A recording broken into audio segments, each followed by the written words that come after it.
സദ്വേഷണം. നമ്മുടെ ഇന്നത്തെ വീഡിയോ എന്ന് പറഞ്ഞാൽ ഒരുപാട് ആൾക്കാർ ചോദിക്കുന്നുണ്ട്, പരമ്പരയിൽപ്പെട്ട ആൾക്കാർ ചോദിക്കുന്ന ഒരു കാര്യമാണ്, എന്താണ് അവസ്ഥാപൂർത്തീകരണം, എന്താണ് ക്ഷീരബല പ്രയോഗം, എന്താണ് പൂജിത പീഠസമർപ്പണം. ഈ 3 വിഷയങ്ങളെ ആസ്പദമാക്കിയാണ് ഇന്നത്തെ വീഡിയോ അതിനെക്കുറിച്ചുള്ള. കാരണം വെച്ചാൽ ആ ആഘോഷങ്ങളുടെ പ്രത്യേകതകൾ എന്തായിരുന്നു, അല്ലെങ്കിൽ എന്തിനു വേണ്ടിയായിരുന്നു, എങ്ങനെയായിരുന്നു, അതിൻ്റെ ഉത്ഭവവും അതിപ്പോൾ നടത്തിക്കൊണ്ടിരിക്കുന്നതിൻ്റെ. കാരണം ഒരുപാട് ആൾക്കാർക്ക് ഇതിനെ അറിഞ്ഞുകൂടാ. കാരണം ഗുരു ഭൗതികമായിട്ട് ജീവിച്ചിരുന്നപ്പോൾ കൊണ്ടുവന്നൊരു ചിട്ടയും നിഷ്ഠയും ആചാരവും ഒരു ആഘോഷമാണെന്നുള്ള രീതിയിലാണ് അതിനെ ഇവർ വ്യാഖ്യാനിച്ച് പാക്കി വെച്ചിരിക്കുന്നത്. കാരണം കുറേ കാര്യങ്ങൾ അതുമായിട്ട് ക്ലബ് ചെയ്ത് കുംഭമേളകൾ ഈ അവസ്ഥാപൂർത്തീകരണമായ ഫെബ്രുവരി 22 മാറ്റി, അങ്ങനെയൊക്കെ ഒരുപാട് മാറ്റങ്ങൾ വരുത്തിയിട്ടുണ്ട്. അപ്പോൾ അതിൻ്റെ ഒരു നിജസ്ഥിതി ഞാൻ ഒരു ആമുഖം പോലെ പറയാം. ബാക്കിയെന്ന് പറഞ്ഞാൽ അന്നത്തെ അവിടുത്തെ ദൃക്സാക്ഷിയായ ഇതിനെല്ലാം ദൃക്സാക്ഷിയായ നിസ്സംഗാജന്യ എന്ന ജഗദംബിക, ആ ജനനിയുടെ വാക്കുകളിലൂടെ നിങ്ങൾക്ക് മനസ്സിലാക്കാൻ സാധിക്കുന്നു ഓരോ വിഷയത്തെക്കുറിച്ചും. എന്നുവെച്ചാൽ അവസ്ഥാപൂർത്തീകരണം, ക്ഷീരബല പ്രയോഗം, ഈ പറഞ്ഞ പൂജ്യവിദ്യ പീഠസമർപ്പണം, അതൊക്കെ എന്തിനു വേണ്ടിയായിരുന്നു എന്നുള്ളത് ആ ജനനിയുടെ വാക്കുകൾ. പക്ഷേ ഒരു ആമുഖം പോലെ ഞാൻ അതിൻ്റെ കാര്യങ്ങൾ ഒന്ന് പറയാം. 1973 കന്നി 4 യുഗാന്തരങ്ങളായി ഞാൻ ആഗ്രഹിച്ച കാര്യം സഫലമായെന്ന് പറഞ്ഞ് ബ്രഹ്മത്തിൽ നിന്ന് അറിയിപ്പ് കിട്ടുകയാണ് പരമ്പരയ്ക്ക്. അപ്പോൾ 25 ചതുർവർഷങ്ങൾക്ക് മുമ്പ് സത്യത്രാണെന്ന് പറയുന്ന ഒരു ജ്ഞാനിക്ക് തെറ്റുപറ്റി. ആ തെറ്റ് തിരുത്തുന്നതിന് വേണ്ടി ബ്രഹ്മം 2444 ആചാര്യന്മാരെ ഈ കലിയുഗത്തിൽ ഭൂമിയിലേക്ക് അയച്ചു. അവർക്കൊന്നും ഈ ലക്ഷ്യം സാധിക്കാതെ വന്നപ്പോൾ ബ്രഹ്മം തന്നിൽ തന്നെ സൂക്ഷിച്ചിരുന്ന ഒരു ജീവനെ ഭൂമിയിലേക്ക് അയക്കുകയാണ്. അതാണ് ബ്രഹ്മശ്രീ കരുണാകര ഗുരു. അങ്ങനെയുള്ള ആ ജീവനെ ഈ ദൗത്യം പൂർത്തീകരിക്കാൻ സാധിച്ചപ്പോഴാണ് ബ്രഹ്മത്തിൽ നിന്ന് അറിയിപ്പുണ്ടായത്. യുഗാന്തരങ്ങളായി ഞാൻ ആഗ്രഹിച്ച കാര്യം സാധിച്ചു എന്ന് പറഞ്ഞ് 1973 ഈ പറയുന്ന അറിയിപ്പുണ്ടാകുന്നു. അതോടെ ഗുരുപൂജ എന്ന ഒരു കർമ്മം ചെയ്യാനുള്ള അധികാരം ബ്രഹ്മശ്രീ കരുണാകര ഗുരുവിന് ലഭിച്ചു. ഒരാളുടെ അച്ഛൻ്റെയും അമ്മയുടെയും 18 തലമുറ, അതായത് അച്ഛൻ്റെ അമ്മയുടെയും 18 തലമുറയുടെ പിതൃക്കളുടെയും അവരാരാധിച്ച വകകളുടെയും എന്നുവെച്ചാൽ അവരുടെ ആരാധനാമൂർത്തികളുടെയും ശുദ്ധി ചെയ്യേണ്ടതിനെ ശുദ്ധി ചെയ്തും മാറ്റി, എന്നുവെച്ചാൽ വീണ്ടും ജനിക്കുന്നതിന് വേണ്ടി മാറ്റി നിർത്തുകയും മുക്തി കൊടുക്കുന്നതിൻ്റെ മോക്ഷം കൊടുത്ത് വിടുകയും, അതല്ല തീർത്തും നീചമായതിനെ ഗുരുവിൻ്റെ പ്രകാശത്തിൽ നശിപ്പിക്കുകയും ചെയ്തു. അതാണ് ശാന്തിഗിരി ആശ്രമത്തിൽ ബ്രഹ്മശ്രീ കരുണാകര ഗുരു ചെയ്തുകൊണ്ടിരുന്ന പ്രതിശുദ്ധി എന്ന ഗുരുപൂജ. നിലവിൽ ബ്രഹ്മശ്രീ കരുണാകര ഗുരുവിന് മുൻപോ ശേഷമോ ഇന്ന് വരെ ആരും ഗുരുപൂജ ചെയ്യാൻ അധികാരപ്പെട്ടതായിട്ടില്ല. ഗുരുവിനെ ഉത്തമ ശിഷ്യരായിട്ടുണ്ടായിരുന്ന ശിഷ്യരോ ആർക്കെങ്കിലും ഗുരുവിനെ സങ്കല്പിച്ച് ഗുരുവിൻ്റെ ഇച്ഛക്കൊത്ത് ജീവിച്ചിരുന്നെങ്കിൽ അതിനുള്ള അധികാരം ലഭിക്കുമായിരുന്നു. അതും അവർ ഗുരുവിനെ സങ്കല്പിച്ച് പ്രാർത്ഥിച്ച് ഗുരുവിൻ്റെ പ്രകാശത്തിൽ ഈ പിതൃക്കളെ ശുദ്ധി ചെയ്യാൻ സാധിക്കുമായിരുന്നു. അങ്ങനെ ശിഷ്യഗണങ്ങൾ ഉണ്ടായിരുന്നെങ്കിൽ. പക്ഷേ നിലവിൽ അങ്ങനെ ശിഷ്യഗണങ്ങൾ ഇല്ലാതെയാണ് പരമ്പരയുടെ ഒരു അപജയത്തിന് കാരണം. ഇപ്പോൾ ശാന്തിഗിരി ആശ്രമത്തിൽ ഗുരുജനിരിക്കുന്ന അമൃതാജനിക്ക് യഥാർത്ഥത്തിൽ ഗുരുവിൻ്റെ കാരുണ്യം നഷ്ടപ്പെട്ടിട്ട് അവരുടെ പ്രവർത്തന പരമ്പരയും ഗുരുവിൻ്റെ ആശയത്തെയും എല്ലാം ചവിട്ടിമെതിച്ച് ആ ഗുരുകാരുണ്യം നഷ്ടപ്പെട്ട ഒരു അവസ്ഥയിലിരിക്കുകയാണ്. അപ്പോൾ അവർക്ക് ഇതിനുള്ള യാതൊരുവിധ അർഹതയും ഇല്ല. അത് നമ്മൾ മനസ്സിലാക്കേണ്ട ഒരു കാര്യമാണ്. ഞാൻ ഈ പറഞ്ഞ കാര്യങ്ങൾക്ക് ആർക്കെങ്കിലും സംശയം ഉണ്ടെങ്കിൽ ഒരുപാട് ഗുരുപൂജകൾ ചെയ്ത ആൾക്കാർ നമ്മുടെ ഇപ്പോഴും പരമ്പരയിലുണ്ട്. അങ്ങനെ ഗുരു ചെയ്ത് കൂടാതെ എന്നുവെച്ചാൽ നമ്മളെ കൊണ്ടൊക്കെ ചെയ്യിച്ചിട്ടുണ്ട്. ഗുരു പറഞ്ഞിരുന്നതെന്ന് വെച്ചാൽ ഞങ്ങളോട് പറഞ്ഞിരുന്നത് ഇനി നിങ്ങൾ ഗുരുപൂജ ചെയ്യേണ്ട ആവശ്യമില്ല, ഞാൻ ചെയ്യേണ്ട കാര്യങ്ങളെല്ലാം ഗുരുവിൻ്റെ കുടുംബത്തിന് വേണ്ടി ചെയ്തിട്ടുണ്ട്. പക്ഷേ എന്നിട്ടും പണത്തിൻ്റെ ലാഭത്തിന് വേണ്ടി, പൈസക്ക് വേണ്ടിയും പിന്നെ അതുകൂടാതെ മറ്റെന്തോ കാര്യങ്ങൾക്ക് വേണ്ടി നമ്മളെ കൊണ്ടൊക്കെ ഗുരുപൂജ ചെയ്യിച്ചു. ഗുരുപൂജ ചെയ്യിച്ചെന്നല്ല, ഗുരുപൂജ എന്ന വ്യാജേനെ പണം പിടുങ്ങി തട്ടസമർപ്പിച്ച് ഒരുപാട് കാര്യങ്ങൾ ചെയ്യിച്ചു. പക്ഷേ യാതൊരുവിധ പ്രയോജനവും ഇല്ലാത്ത രീതിയിലാണ് പിന്നീട് കാര്യങ്ങൾ മനസ്സിലാക്കാൻ സാധിച്ചത്. അങ്ങനെ ബ്രഹ്മശ്രീ കരുണാകര ഗുരുവിൻ്റെ ജന്മദൗത്യം പൂർത്തീകരിച്ചത് അറിയിപ്പ് കിട്ടിയതിന് ശേഷം 1975 സെപ്റ്റംബർ 20 മുതലാണ് ശാന്തിഗിരി ആശ്രമത്തിൽ കുംഭമേള നടത്തുവാൻ തുടങ്ങിയത്. അതായത് മലയാള മാസം 1151 കന്നിമാസം 4 മുതൽ. അന്നുപോലാണ് കുംഭമേള ആശ്രമത്തിൽ നടത്താൻ തുടങ്ങിയത് ആദ്യമായിട്ട്. ആദ്യകാലത്തെന്ന് പറഞ്ഞാൽ വർഷത്തിൽ ഒരു കുംഭമേളയാണ് ഉണ്ടായിരുന്നത്. അതാണ് പൂർണ്ണ കുംഭമേള എന്നറിയപ്പെടുന്നത്. പിന്നെ മറ്റൊരു കാര്യം എന്ന് വെച്ചാൽ 12 കുംഭം അടുപ്പിച്ചെടുത്തു കഴിഞ്ഞാൽ നമ്മുടെ ഈ കർമ്മദോഷം കൊണ്ടുള്ള ഏതൊരു രോഗവും മാറുമെന്നാണ് ബ്രഹ്മത്തിൽ നിന്ന് അറിയിപ്പും കിട്ടിയിരുന്നത്. 1979 ജനുവരി 31 അന്ന് മുതലാണ് 2 പൂർണ്ണ കുംഭമേളകൾക്കിടയിൽ ഒരു അർദ്ധവാർഷിക കുംഭമേള വരുന്നത്. അതായത് മലയാള മാസം 1154 മകരം 17. ആ 2 കുംഭമേളയ്ക്കിടയിലായിട്ട് ഒരു അർദ്ധവാർഷിക കുംഭമേള വരുന്നത്. പിന്നീട് ഈ കുംഭമേള അർദ്ധവാർഷിക കുംഭമേളയെ കുംഭമാസത്തിലെ പൗർണമി നാളിലേക്ക് മാറ്റിയത്. ബ്രഹ്മശ്രീ കരുണാകര ഗുരു ആദ്യ സങ്കല്പത്തിൽ, അതായത് ദേഹവിയോഗം ചെയ്യുന്നത് വരെ കുംഭമാസത്തിലെ പൗർണമിയിൽ തന്നെയായിരുന്നു ഈ അർദ്ധവാർഷിക കുംഭമേള നടന്നുകൊണ്ടിരുന്നത്. ഗുരു ആദ്യ സങ്കല്പത്തിൽ ലയിച്ചതിന് ശേഷം ഗുരു അറിയിച്ചെന്ന് പറഞ്ഞത്, ഗുരു ദർശനത്തിലൂടെ അറിയിച്ചെന്ന് പറഞ്ഞതെന്ന് പറഞ്ഞാൽ, ഇനി മുതൽ ഗുരു ആദ്യ സങ്കല്പത്തിൽ ലയിച്ച, അതായത് ദേഹവിയോഗം സംഭവിച്ച മെയ് 6-നായിരിക്കും അർദ്ധവാർഷിക കുംഭമേള എന്നാണ് പറഞ്ഞിരുന്നത്. ആ വർഷം 3 കുംഭമേള നടത്തി ഗുരു ദേഹവിയോഗം സംഭവിച്ച ആ ഒരു കാലഘട്ടത്തിൽ. അതിൻ്റെ അടുത്ത വർഷം കന്നി 4-നും മെയ് 6-നും കുംഭമേള നടത്തി. അതിനുശേഷമാണ് പിന്നീട് നമ്മൾ കണ്ടത് ഈ ഫെബ്രുവരി 22-ൻ്റെ ചില നാടകങ്ങൾ. ഫെബ്രുവരി 22 അവസ്ഥ പൂർത്തീകരണത്തിന് സംഭവിച്ച കാര്യങ്ങളാണ്. എന്നുവെച്ചാൽ അമൃതാജന്യക്ക് അവസ്ഥ പൂർത്തീകരിക്കുന്നു, അതുകൊണ്ട് ചൂട് താങ്ങാൻ പറ്റുന്നില്ലെന്നും പറഞ്ഞ് ക്ഷീരബല പ്രയോഗം, ഒരുപാട് ക്ഷീരബല കൊണ്ടുവന്നിട്ട് ദേഹത്തൊഴിക്കുന്നൊരു പ്രവണത. എന്നുവെച്ചാൽ വെട്ടിയിട്ട വാഴയിലയിൽ കിടന്നുകൊണ്ട് ഒരു നേർത്ത തുണി മാത്രം ഇട്ടിട്ട് ഈ ക്ഷീരബല കംപ്ലീറ്റ് മേത്ത് ഇട്ട് അത് ശരീരം തണുപ്പിച്ചു. എന്നുവെച്ചാൽ ആത്മീയ തപം, അതുകൊണ്ട് ചൂട് താങ്ങാൻ പറ്റാതെ ജീവൻ പിടയുന്നൊരവസ്ഥയാണെന്നൊക്കെ പറഞ്ഞ ആൾക്കാരങ്ങോട്ട് മുൾമുന നിർത്തി. അതിനൊക്കെ നമ്മൾ സാക്ഷികളാണ്, ഒരുപാട് ആൾക്കാർ സാക്ഷികളാണ്. ഈ പറയുന്ന നമ്മുടെ നിസ്സംഗാജന്യ എന്ന് പറയുന്നത് ദൃസാക്ഷിയാണ്, തൊട്ടടുത്ത് നിന്ന് കണ്ടിരിക്കുന്നതാണ്, ആ കൂടെ ഉണ്ടായിരുന്നതാണ്. അപ്പോൾ അതുകൊണ്ടാണ് ആ ജന്യക്ക് അത് പറയാൻ പറ്റുന്നത്. അപ്പോൾ അന്ന് കൂടെ നിന്ന ഈ നിസ്സംഗാജന്യൊക്കെ കൂടെ നിന്ന് എപ്പോഴാണ് ഇത് ചെയ്തുകൊണ്ടിരിക്കുന്നത്. വേറെ ഒരു ഇപ്പോൾ ഒരു സന്യാസിയാണ്, അദ്ദേഹം ഡോക്ടറായിരുന്നു, അദ്ദേഹമാണിത് ചെയ്തുകൊണ്ടിരുന്നിരുന്നത്, ഈ ക്ഷീരബല പ്രയോഗം ചെയ്തുകൊണ്ടിരുന്നത് വെച്ചത്. ആ അദ്ദേഹത്തെ ഒഴിക്കുകയും കാര്യങ്ങളൊക്കെ ചെയ്തിട്ടുണ്ട്. അപ്പോൾ അന്ന് ഈ ഒഴിഞ്ഞ കുപ്പികൾ എന്നുവെച്ചാൽ 1 വർഷം ഇവിടെ വിപണനം നടത്തേണ്ട ക്ഷീരബലയാണ്. ക്ഷീരബല ഈ ഉണ്ടാക്കിയെടുക്കുന്നതിന് അതിന് ഒരുപാട് പ്രോസസ്സുണ്ട്. ആ 1 വർഷത്തേക്കുള്ള സാധനങ്ങൾ ആയുർവേദത്തിൻ്റെ യൂണിറ്റിൽ നിന്ന് വരുത്തിയിട്ടാണ് ഈ പറയുന്ന ഈ ക്ഷീരബല പ്രയോഗം നടത്തിയത്. അപ്പോൾ എന്നിട്ട് ഇതിൻ്റെ ഒഴിഞ്ഞ കുപ്പികൾക്ക് ഇങ്ങനെ ചെതറിക്കിടന്നപ്പോൾ അത് പെറുക്കിയെടുക്കാൻ ശ്രമിച്ച ജന്യമാരെ ഇവർ വിലക്കിയാണ് കൈകൊണ്ട്. കാരണം മിണ്ടാതെ ഇതിൽ കിടക്കുന്ന ആളാണ്. എന്നിട്ട് കൈകൊണ്ട് വിലക്കിയിട്ട് പറയും എടുക്കണ്ടെന്ന് പറയും. സത്പുരസ്വാമിയുടെ അടുത്ത് വിളിച്ചിട്ട് ആ ജന്യയോട് പറഞ്ഞ് സത്പുരസ്വാമി വരട്ടെ, എന്നിട്ട് കണ്ടിട്ട് മതി എന്ന് പറഞ്ഞു. അപ്പോൾ സത്പുരസ്വാമി പണിഷ്മെൻറ്റ് ട്രാൻസ്ഫർ ആയിട്ട് അദ്ദേഹം ഇവരുടെ ഈ കള്ളത്തരങ്ങൾക്കൊന്നും കൂട്ടു നിൽക്കാത്തതുകൊണ്ട് ഇദ്ദേഹത്തിൻ്റെ ഡ്രസ്സൊക്കെ ഊരി മേടിക്കാൻ ശ്രമിച്ചപ്പോൾ അദ്ദേഹം ഒരിക്കലും നമസ്കരിക്കില്ലെന്ന് പറഞ്ഞു ജന്യനെ. ഇവരെ ഗുരുവോളം ഒരിക്കലും ഒരു ആളെത്തില്ല എന്ന് സ്വാമിക്ക് അംഗീകരിക്കാൻ പറ്റുന്നില്ല. അത് തന്നെയാണ് സത്യം. അപ്പോൾ സ്വാമിക്ക് പണിഷ്മെൻറ്റ് ട്രാൻസ്ഫർ ആയിട്ട് അന്ന് കോട്ടയത്തേക്ക് വിട്ടേക്കിരുന്നു നല്ല നടപ്പിന് വേണ്ടി. അപ്പോൾ സ്വാമി അവിടെ നിന്ന് വിളിച്ചു വരുത്തിയാണ് ഈ അവസ്ഥ ഒന്ന് കാണിക്കാൻ വേണ്ടി. ഇങ്ങനെ അവസ്ഥ പൂർത്തീകരിച്ച് കിടക്കുന്ന കാണിക്കാൻ വേണ്ടി വിളിച്ചപ്പോൾ ആ സ്വാമി വന്നിട്ട് എടുത്ത് കുപ്പിയൊക്കെ അടിക്കാൻ മതി, പെട്ടിയൊക്കെ അടിക്കാൻ മതി എന്ന് ആ ജന്യന്മാരോട് പറയും. അപ്പോൾ അതിന് പ്രകാരം സ്വാമി വരുന്നു, സ്വാമി കാണുന്നു. സ്വാമി കണ്ടിട്ട് തിരിച്ചു പോകുന്നവരെ കുപ്പിയൊക്കെ ഇങ്ങനെ ചെതറിക്കിടന്നു.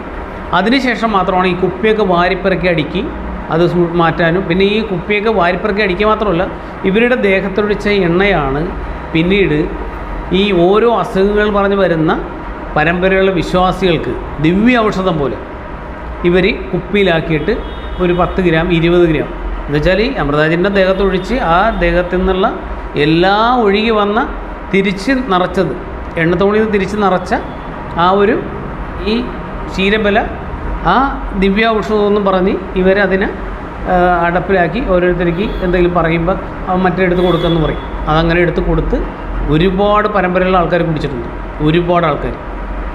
അതിന് ശേഷമാണ് ഫെബ്രുവരി 22 തനിക്ക് അവസ്ഥ പൂർത്തീകരിച്ചെന്നും പറഞ്ഞ് അമൃതാജന്യ ഇപ്പം ഈ പരമ്പര മൊത്തം ആഘോഷിപ്പിച്ചുകൊണ്ടിരിക്കുന്നത്. ഈ സത്യത്രാന് പറ്റിയ തെറ്റായ അഹം ബ്രഹ്മാസ്മി, ആ അഹം ബ്രഹ്മാസ്മി തന്നെ ഇപ്പോൾ അമൃതാജന്യ ഗുരുവാസ്മിയായിട്ട് മാറി, ശിഷ്യഗുരുവാസ്മിയായിട്ട് മാറിയിരിക്കുന്നു. മനസ്സിലായില്ലേ? അപ്പോൾ ബാക്കി നിസ്സംഗാജന്യയുടെ ആ ഒരു വോയിസ് കേൾക്കാം. അത് കേൾക്കുമ്പോൾ ഇതിൻ്റെ വ്യക്തമായിട്ട് ആ ദൃസാക്ഷിയുടെ കേൾക്കുമ്പോൾ നിങ്ങൾക്ക് മനസ്സിലാവും. ഇത് നമുക്ക് ശരിക്കും പറയുവാണെങ്കിൽ നമ്മുടെ ഗുരു ശരീരം വിട്ട് കഴിഞ്ഞ് ഒരു 1.5 മാസക്കാലം ആശ്രമത്തിന്റെ കാര്യങ്ങൾ നേരെ ചുവേ പോയിട്ടുണ്ട്. അപ്പം നേരെ ചുവേ ജനനി ഇത് കൊണ്ടുപോകുമെന്ന് നമുക്കൊരു തോന്നൽ വരുന്ന രീതിയിലൊക്കെ കൊണ്ടുപോയിട്ടുണ്ട്. പിന്നെ ആയപ്പം ജനനിയുടെ ഇച്ഛയ്ക്കൊത്ത് പല പ്രവർത്തകരും വരുന്നില്ല, ഗുരുവിന്റെ ഇച്ഛയിലേക്ക് മുറുകി പിടിച്ച് നിൽക്കുന്ന കുറച്ച് ആളുകളൊക്കെ ഉണ്ടായിരുന്നല്ലോ, ഗുരു ഓരോ ഭാഗത്തൊക്കെ ഏൽപ്പിച്ചിരുന്നേ. അപ്പം അവരൊക്കെ ജനനിയുടെ ഇച്ഛയ്ക്കൊത്ത് വഴങ്ങൂല എന്നുള്ളൊരു തോന്നലൊക്കെ വന്നു കഴിഞ്ഞപ്പോഴത്തേനും ജനനി പല തരത്തിലുള്ള അടവുകളിലൂടെ കാര്യങ്ങളെയൊക്കെ മാറ്റിക്കൊണ്ടുവരാൻ നോക്കി. പിന്നെ ഓരോരുത്തരെ എല്ലാം ഓരോരോ ചുമതലകളിൽ നിന്നൊക്കെ മാറ്റി ഓരോരോ സ്ഥലങ്ങളിലേക്ക്, ബ്രാഞ്ചുകളിലേക്ക് മാറ്റുക, സ്ഥാനം മാറ്റുക, അങ്ങനെ ഓരോന്നൊക്കെ ചെയ്യുക. പല ഗൃഹസ്ഥരെയും ഗുരുവിന്റെ ഇച്ഛയനുസരിച്ച് 100% അങ്ങനെ മാത്രം നിൽക്കുന്ന ഉറപ്പുണ്ടായിരുന്ന കുറച്ച് ഗൃഹസ്ഥരെയൊക്കെ വേഗം പിടിച്ച് മഞ്ഞ ഉടിപ്പിക്കാൻ വേണ്ടി സന്യാസിമാരാക്കി കഴിഞ്ഞാൽ പിന്നെ അവര് പിന്നെ ജനനിയോടൊപ്പം നിൽക്കുമല്ലോ എന്നുള്ള ആ ഒരു കണക്കുകൂട്ടലിൽ പലരെയും മഞ്ഞ ഉടിപ്പിച്ചു, സന്യാസിമാരാക്കി. അതിലും വിട്ടുപോയവരും ഉണ്ട്. ഇപ്പം നമ്മുടെ മറ്റേ പാലക്കാട്ടെ പൂർണ്ണ സ്വാമിയൊക്കെ ജനനിയുടെ ഇഷ്ടങ്ങൾക്കൊത്ത് നിന്നില്ല, മഞ്ഞ ഉടിപ്പിച്ചിട്ടും. അതുപോലെ നമ്മുടെ പ്രസിഡന്റ് സ്വാമിയെ പലരെയും ഗൃഹസ്ഥരെ അങ്ങനെ മഞ്ഞ ഉടിപ്പിച്ചൊക്കെ ഒതുക്കിയത് അതൊരു ഒതുക്കലായിരുന്നു. അല്ലാതെ അവരോടുള്ള സ്നേഹമോ ആത്മീയതയുടെ ഒരു പരിവേഷം അവർക്ക് അങ്ങനെ പ്രത്യേകിച്ച് ഉള്ളത് കൊണ്ടോ അല്ലെ, അതൊന്നും അല്ല. അതിന്റെ പിന്നിലൊക്കെ പല പല തരത്തിലുള്ള അടവുകളായിരുന്നു. കഴിഞ്ഞിട്ട് പിന്നെ ജനനി ഇങ്ങനെ അവസ്ഥ മാറാൻ പോകുന്നു എന്നുള്ള രീതിയിലേക്ക് ഒക്കെ എത്തിച്ചത്. അതില് പിന്നെ ഭക്ഷണം കഴിക്കാതെയും പലതരത്തിലും എല്ലാം ഇരുന്ന് പല വെപ്രാളമൊക്കെ കാണിച്ച് ഇങ്ങനെ ഒരു വെപ്രാളം കാണിക്കലൊക്കെ ആയിരുന്നു. ഭക്ഷണം കഴിക്കാതെയും ഒക്കെ ഇരുന്നിട്ട് 3 പയ്യന്മാരെയാണ് ഇവര് അടുപ്പിച്ച് നിർത്തിയത്. ഒന്ന് നമ്മുടെ നവകൃപ സ്വാമിയായിരുന്നു അന്ന് പയ്യനായിട്ട്, പിന്നെ ഒന്ന് ഈ ഹരി, പിന്നെ ഒന്ന് നമ്മുടെ പർണശാലയുടെ പണിയൊക്കെ കഴിപ്പിച്ച സുകേശണ്ണന്റെ ഭാര്യയുടെ ആങ്ങള, അതിന്റെ പേര് പ്രസാദ്, ആ പയ്യൻ. 3 പേരെ ഇവര് മാറി മാറി വിളിക്കുമായിരുന്നു. അപ്പൊ ഒക്കെ ഇവര് പറയുന്നതിൽ ഭാഗ്യമുള്ളവർ തെളിഞ്ഞു വരും എന്നുള്ള രീതിയിൽ പറയുമായിരുന്നു. അതില് ശരിക്കും ഇവരുടെ ഇച്ഛയ്ക്കത്ത് കിട്ടിയത് ഈ ഹരിയെയാണ്. അപ്പൊ അവനാണ് അതിന്റെ ഭാഗ്യം എന്നുള്ള രീതിയിൽ. പിന്നെ ബാക്കി 2 പേരെയും തഴഞ്ഞിട്ട് പിന്നെ അവനെ കൂടെ നിർത്തി, കൂടെ നടത്തിയും കൂടെ ഇരുത്തിയും കൂടെ കിടത്തിയും അങ്ങനെ പലതരത്തിലും. പിന്നെ അവനെ എന്താക്കാനാണെന്ന് നമുക്കറിയത്തില്ല. ഇതെന്താണ് നടക്കാൻ പോകുന്നതെന്ന് നമുക്കറിയത്തില്ല കണ്ടു നിൽക്കുന്നവർക്ക്. ആ നിലയിലൊക്കെ അങ്ങനെ കാര്യങ്ങൾ ചെയ്ത് അമ്പരന്ന് പോയിട്ടുണ്ട്. നമ്മളെ ഒരു പുരുഷന്റെ ഒരു ചെറുവരലി പോലും തൊടിയിക്കാതെയാണ് ഗുരു നമ്മളെ കൊണ്ട് ഒരു ഗ്ലാസ് വെള്ളം പോലും കുടിപ്പിച്ചിരുന്നതും ചെയ്യിപ്പിച്ചിരുന്നതും. ആണുങ്ങളാരെങ്കിലും ഏതെങ്കിലും കാരണത്താല് നമ്മുടെ താമസ സ്ഥലത്ത് കെട്ടിടത്തിന്റെ അവിടെയൊക്കെ വന്ന് നിന്നാല് അധിക സമയം നിർത്താതെ അവർ വന്ന കാര്യം എന്താണെന്ന് അന്വേഷിച്ച് ഉത്തരവാദിത്തപ്പെട്ടവരാരാണോ അവരത് ചോദിച്ചു പറഞ്ഞ് വിടണം. ആ ഒരു രീതിയിലാണ് ഒരു കാര്യങ്ങൾ കൈകാര്യം ചെയ്യിപ്പിച്ചിരുന്നത്. അതൊക്കെ മാറിയിട്ട് പിന്നെ ഈ പയ്യനെയും കൊണ്ടുള്ള ഇതും ആശ്രമത്തിലുള്ള മനുഷ്യന്മാരെ അവരവരുടെ ഡ്യൂട്ടി ചെയ്യാൻ സമ്മതിക്കാതെ ഇവർക്ക് ചുറ്റും കൂടിയിരിപ്പും ഇവര് ഉണ്ടാക്കുന്ന കള്ളക്കഥകളും കേട്ട് ഇവർക്ക് ചികിത്സയായിട്ട് നാരായണൻ ഡോക്ടറും ഇവരുടെ ചികിത്സയും ഇവരുടെ ശുശ്രൂഷയായിട്ട് ജനനിമാരും എല്ലാം അങ്ങനെ കുറേ കാലം അങ്ങനെ അങ്ങോട്ട് കഴിഞ്ഞുകൂടി പോയി. അന്നാരമൊക്കെ എന്തോ നല്ലത് സംഭവിക്കാൻ പോകുന്നൊന്നും ഒക്കെയാ എല്ലാവരും വിചാരിച്ചിരുന്നത്. എന്താ ഇതൊന്നും നമുക്കൊന്നും കൃത്യമായിട്ട് മനസ്സിലായില്ല. അതൊക്കെ കഴിഞ്ഞ് മഞ്ഞുകുടിപ്പീരും എല്ലാം കഴിഞ്ഞ് ഉദ്ദേശിച്ച പോലെ എല്ലാം കാര്യങ്ങളെ കൊണ്ടുവന്ന് കഴിഞ്ഞിട്ട് പൂർത്തീകരണമെന്നും പറഞ്ഞുകൊണ്ട് അവരുടെ അവസ്ഥാപൂർത്തീകരണമെന്നും പറഞ്ഞുകൊണ്ട് അങ്ങനെ ഒരു ചടങ്ങും അവർ ഉണ്ടാക്കിയെടുത്തു. എന്നിട്ടിപ്പോൾ എന്താ വെറുതെ അതിനുവേണ്ടി ആൾക്കാരെ കൊണ്ട് വ്രതം എടുപ്പിച്ചിട്ട് പിന്നെ അത് കഴിയുമ്പോഴത്തേനും ഉടനെ തന്നെ അടുത്ത വ്രതം വരുമല്ലേ ഗുരുവിന്റെ കാര്യം. ആൾക്കാർക്ക് പൊതുവെ എല്ലാത്തിനോടും ഒരു വിമുഖത ആകുന്ന രീതിയിൽ ഗുരുവിന്റെ കാര്യം എന്ന് പറഞ്ഞാൽ അത് നമുക്ക് മനസ്സിന് അത് എടുക്കാനായിട്ട് ആഗ്രഹവും ഊർജവും എല്ലാം നമുക്ക് തോന്നും. പക്ഷെ ഇതിങ്ങനെ ചെയ്യിപ്പിച്ച് മറ്റേ വ്രതത്തിന്റെ ആ മഹത്വം തന്നെ ഇല്ലാത്ത രീതിയിലായിപ്പോയി കാര്യങ്ങളൊക്കെ. എങ്ങനെയായിരുന്നാലും കാര്യങ്ങളെ അവരുടെ ഇച്ഛയ്ക്കൊത്ത് വളച്ചൊടിക്കാൻ വേണ്ടി കാണിച്ച ഒരു കോപ്രായം എന്നല്ലാതെ ഇതിലൊന്നും ഒന്നും തന്നെ സത്യസന്ധതയുടെ ഒരു കണിക പോലും ഈ ഗുരുപരമ്പരയ്ക്കോ പിന്നെ ആർക്കും ഒരു ഗുണമുള്ള ഒരു കാര്യം ഇതിലൂടെ നടന്നിട്ടില്ല. ആ സ്ത്രീയുടെ സ്ഥാനം നിലനിർത്താൻ പറ്റി. പിന്നെ അവരുദ്ദേശിച്ച ആളിന്റെ സ്ഥാനം നിലനിർത്താനും ആ ആളിലൂടെ എല്ലാം ആ ആളിന്റെ കീഴിൽ കൊണ്ട് ആശ്രമത്തെ കെട്ടാനും അവരുടെ ഇച്ഛ അവർ സാധിച്ചെടുത്തു. അങ്ങനെ മറ്റുള്ള എല്ലാവരെയും അടിക്കാനുള്ള ഒരു ചട്ടകമാക്കി ഈ ഹരി എന്ന് പറയുന്ന ചെറുപ്പക്കാരനെ ഉപയോഗപ്പെടുത്തി. ഒരുപക്ഷെ ഹരി പോലും വന്നത് അറിഞ്ഞിട്ടുണ്ടാകൂല എന്തിനാണ് ഇങ്ങനെ ആക്കിക്കൊണ്ട് വന്നതെന്ന്. പിന്നെ പിന്നെ ആയപ്പം കാര്യങ്ങൾ മനസ്സിലായപ്പം കള്ളന് കഞ്ഞി വെച്ച പോലെ അതിലേക്ക് മാത്രമായിട്ട് ആ രീതിയിൽ എല്ലാം കൈവശപ്പെടുത്താനായിട്ട് ഉള്ള രീതിയിൽ അവനും ഒരുങ്ങി. സൂത്രങ്ങളൊക്കെ പിന്നെ രണ്ടുപേരും കൂടെ പരസ്പര പൂരകം, ഒരാളിനെ താങ്ങി മറ്റേയാളിനെ താങ്ങി ഇയാള്. അങ്ങനെ അവർ രണ്ടുപേരും ഉള്ള ആ രാജവാഴ്ചയാണ് നടക്കുന്നത്. അവർക്ക് ഗുരുവിന്റെ ആശയവും പ്രസ്ഥാനവും ഒന്നും സത്യസന്ധമായിട്ട് നിലനിർത്താൻ താല്പര്യമില്ല. അല്ലെന്നൊരു പിന്നെ ഇപ്പം ഗുരു എന്നുള്ള ഒരു നാമത്തിൽ നാക്കെടുത്ത് അവരെ സംബോധന ചെയ്യിപ്പിക്കുവോ? ഗുരുവിനെ കണ്ടോ, ഗുരുവിന്റെ അടുത്ത് പോയോ എന്നൊക്കെയല്ലേ ഇപ്പൊ ആശ്രമത്തിൽ ചോദിക്കുന്നത് ഈ സ്ത്രീയെ കാണുന്നതിന്. എന്തിന്റെ ഗുരു? നമുക്ക് ഗുരു ഒന്നേ ഉള്ളൂ. നമ്മള് പിന്നെ ഒരുമിച്ച് സന്യാസം സ്വീകരിച്ച് എന്നുള്ള രീതിയിലുള്ള ആ മാന്യത കൊടുത്ത് അന്നും ഇന്നും കണ്ടിട്ടുമുണ്ട്. പിന്നെ ആ ദർശനം ഉണ്ടായിരുന്നത് കൊണ്ട് പ്രത്യേക മഹിമയോടെ ആദരവോടെ പരമ്പര മൊത്തം അത് മാനിച്ച് കണ്ടിട്ടുമുണ്ട്. പിന്നെ ഗുരുവെന്നുള്ളത് ബലം പിടിച്ച് അങ്ങനെ ഒരു പേരൊക്കെ അവർ ഉണ്ടാക്കി തീർത്ത് ആ നിലയിലേക്ക് ജനങ്ങളെ കബളിപ്പിക്കാൻ വേണ്ടിയിട്ട് ഉണ്ടാക്കി തീർത്തു കൊണ്ടിരുന്ന ചില കാര്യങ്ങളല്ലേ എല്ലാം. ഇവിടെ എല്ലാ പ്രവർത്തനങ്ങളും വെച്ചുകെട്ട് തന്നെയാണ്. സത്യസന്ധമായ എന്ത് ചെയ്താലും അതിന്റെ പിന്നിൽ അവർ വേർന്ന് കണ്ടും കൊണ്ടുള്ള രീതിയാണ് ഇപ്പം നടക്കുന്നത് മുഴുവനും. ഇതിലും ഒരു സത്യസന്ധമായ വശങ്ങളൊന്നുമില്ല. അവരുടെ സ്ഥാനം നിലനിർത്താൻ വേണ്ടി മാത്രം. ഇനി ദൈവം നേരിട്ട് വിചാരിച്ച് ഇതിലെന്തെങ്കിലും ഒരു മാറ്റം വരുത്താതെ ഇത് ശരിയാകുമോ? ചെന്തുരൂര് ഇവര് ജഗൽപ്രിയ സ്വാമിയായിട്ട് ഇവരുടെ ഇച്ഛയ്ക്കൊത്ത് സ്വാമി നിക്കേലാന്ന് കണ്ടപ്പോ ഇവര് ആശ്രമത്തിൽ നിന്നേ പിണങ്ങി ആണ് ചെന്തുരൂരിലേക്ക് ഇവര് ഒന്ന് പോയത്.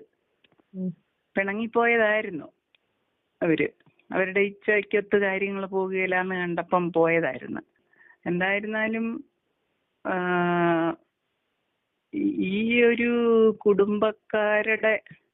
കുടുംബക്കാരിലൂടെ തന്നെയാണ് പരമ്പരയുടെ നാശം വന്നേക്കുന്നത്. അമലാജന്യയുടെ നാശം ആ കുടുംബക്കാരിലൂടെ വന്ന്, അടുത്ത നാശം ഇപ്പൊ ആ കുടുംബക്കാരിലൂടെ തന്നെ വന്ന്. സദ്ഗുരുവേ ശരണം. സദ്ഗുരുവേ ശരണം. ഒരു ക്ഷീരബലയുടെ ചികിത്സ കാര്യം ഒന്ന് അറിയണമെന്ന് ആഗ്രഹിച്ച് ഇതിനകത്ത് ചോദിച്ചിരുന്നു. എനിക്ക് അറിയാവുന്ന കാര്യങ്ങൾ പറഞ്ഞു തരാം. അതായത് ഈ നമ്മുടെ അമൃതാജന്യക്ക് അവസ്ഥ മാറുന്നു എന്നുള്ള ഒരു സംഭവമൊക്കെ നടന്ന സമയത്ത് ഇവർക്കിങ്ങനെ വെപ്രാളവും പരവേശവും ഒക്കെ വന്ന്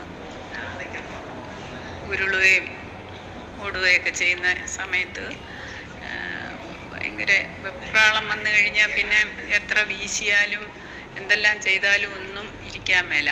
പിന്നെ ഒന്നെങ്കിൽ ഹരി വന്ന് കെട്ടിപ്പിടിച്ച് ഇരിക്കണം, അതല്ലെന്ന് വരിയിൽ ആര് ചെയ്താലും പോരാ, ഹരി വന്ന് കെട്ടിപ്പിടിച്ചിരുന്നാൽ മാത്രമേ അസുഖം മാറുകയുള്ളായിരുന്നു. പിന്നെ ഒരു ദിവസം ചൂട് കൊണ്ട് പൊളയുന്ന പോലെയൊക്കെ കാണിച്ച് ഇപ്പോൾ നാരായണ ഡോക്ടറുടെ നേതൃത്വത്തിൽ ക്ഷീരബല ശരീരം മുഴുവൻ ധാര ചെയ്തു സത്പ്രഭസ്വാമിയെ കോട്ടയത്ത് നിന്ന് വിളിക്കാൻ പറഞ്ഞു. കോട്ടയ ആശ്രമത്തിൽ നിന്ന് വിളിക്കാൻ പറഞ്ഞു.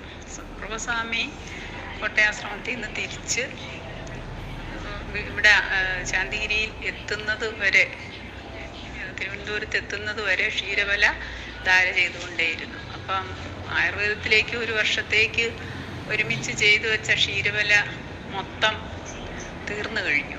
അപ്പം ഇതിങ്ങനെ ഒഴിച്ചൊഴിച്ച് വിടുന്നത് മുഴുവനും ദേഹത്തുനിന്ന് ഒഴുകി വരുന്നത് അവിടെ പിടിച്ച് വെക്കുന്നുണ്ട് കുപ്പികളിൽ. ബൈൻഡും കെട്ടും എല്ലാം നിറഞ്ഞ് തുള്ളി ഒഴിഞ്ഞ കളം പോലെ എന്നൊക്കെ പറഞ്ഞു കേട്ടിട്ടുണ്ട്. അതുപോലെയായി ചുറ്റും പരിസരം മുഴുവനും. അപ്പോഴേക്കും ഞാനും അനവധ്യ ജന്നിയും കൂടെ അതൊന്ന് കെട്ടിപ്പെറുക്കിയും അടുക്കി മാറ്റാൻ തുടങ്ങി. അപ്പോൾ ജനനി തന്നെ എന്നെ അടുത്തോട്ട് വിളിച്ചിട്ട് പറഞ്ഞു, അതൊക്കെ അവിടെ കിടക്കട്ടെ, സത്പ്രോസ്വാമി വരുന്നവരെ എല്ലാം അവിടെ കിടക്കട്ടെന്ന് പറഞ്ഞു. എല്ലാം നിരത്തിയിടാൻ പറഞ്ഞു.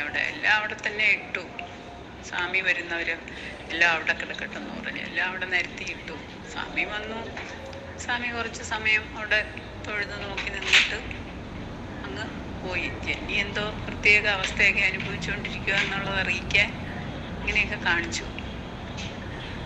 എന്നിട്ട് ഈ ക്ഷീരവല ഒരു തുള്ളി പോലും കളയാതെ എടുത്ത് സൂക്ഷിച്ചവിടെ വെച്ചിരുന്നിട്ട് എന്തെങ്കിലും പ്രയാസമോ രോഗമോ ആയിട്ട് ചെല്ലുന്നവർക്ക് അടുത്ത് നിൽക്കുന്നവരോട് പറയും അതൊരു ചെറിയ കുപ്പിയിലാക്കി ചിരിഞ്ഞു കൊണ്ടുവരാൻ പറയും, അമ്മയ്ക്ക് കൊടുക്കാൻ അല്ലെങ്കിൽ ചേച്ചിക്ക് കൊടുക്കാൻ.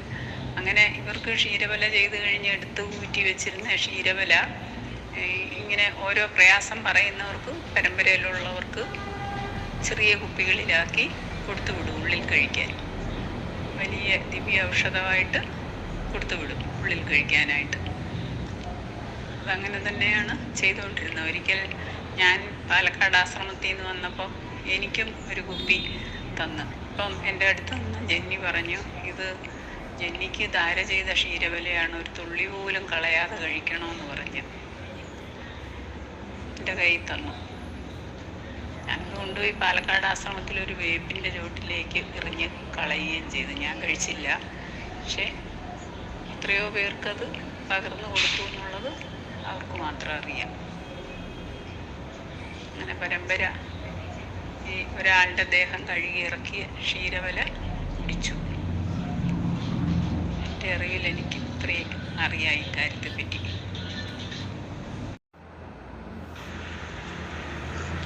സദ്ഗുരുവേ ശരണം. ഇന്നലെ ഞാനൊരു കാര്യം പറഞ്ഞിരുന്നു, പൂജിത പീഠത്തെ പറ്റി എനിക്കറിയാവുന്ന കാര്യങ്ങൾ ഞാൻ പറയാം. അതായത് കൊട്ടാരക്കരയുള്ള ഒരു പെണ്ണ്, ആ പെണ്ണിൻ്റെ പേര്